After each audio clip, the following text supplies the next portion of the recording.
Assalomu alaykum, hurmatli obunachilar, kuzatib boruvchilar, yaxshimisizlar, sog'misizlar, salomatmisizlar? Sizlarga bugun bir manfaatli video chiqaramiz.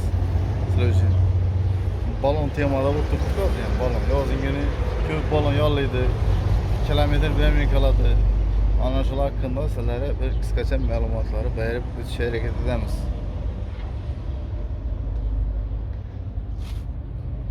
Ko'pchilik odam balon tayyorlashda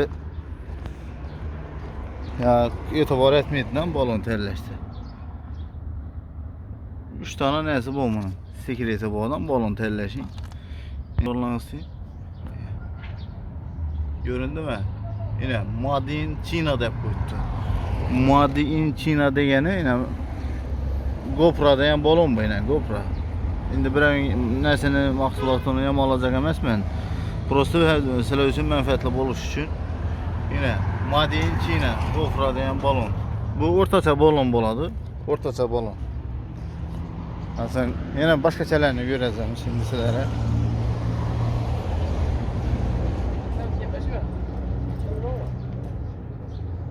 Radial dedi. Radial yani. Radial degani ham buniki nerede yozilgan ekan ko'rasan sırayla.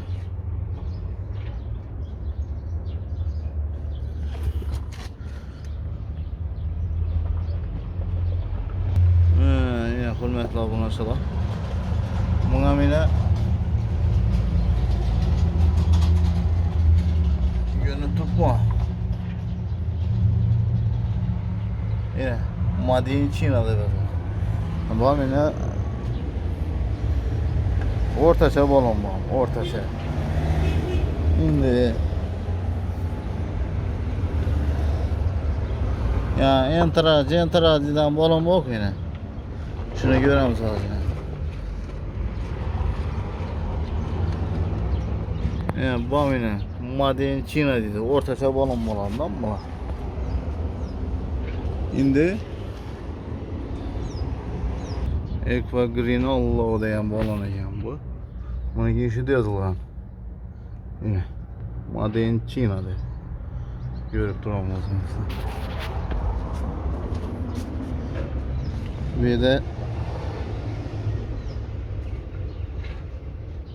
Macheto degan balon bor ekan. Macheto. Buniki nerede yozilgan ekan? Buniki ham yine shunda yozilgan ekan.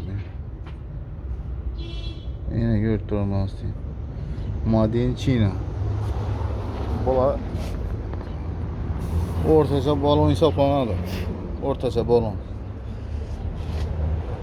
Bu yerda men Gentra degan balon bor ekan. Entra deb yozibdi. Buniki ham yine Made in China deb yozibdi. China degani bütün ya ne bo'ladi da? China degan balonlar bütün tutab oladi.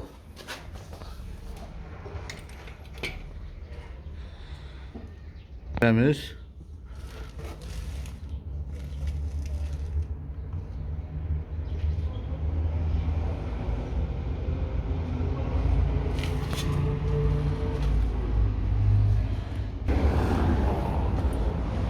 Shuncha balon ham nizashda musora chiqib ketadi da.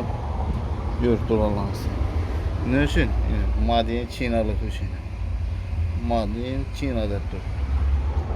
Prosta shuncha balon prosta musor balon bu. Yaxshi balon olacak bo'lsangizlar ko'pincha o'shani ishlab chiqarilgan joyini yaxshilab e'tibor eting. Yine Made in PRK deb yozib. Screenshot etib qo'yishlarsa mumkin.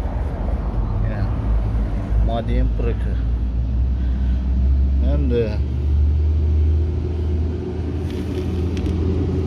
yana bir joyini ko'rajak edim. Yana bir joy. Yine burada yine yük ko'tarish narsa 720 kilo. 720 kilo.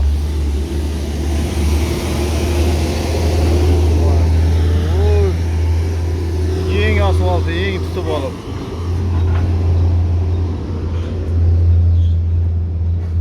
bulada bolsa, yani yük kötərişini görə zaman sıra.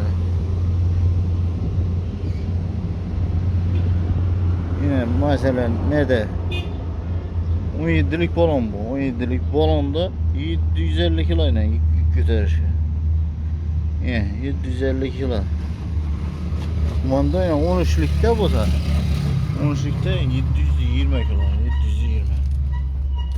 Şöyle nelerine itibar kılasılar. Eğerdeki rübke yağ almıştırır. Vulkanizasiya xizməti gerek olan olsa sentrdə olan nesini gələ öyrəsin. İşte tutuyan falan özünü. Sağ olasın.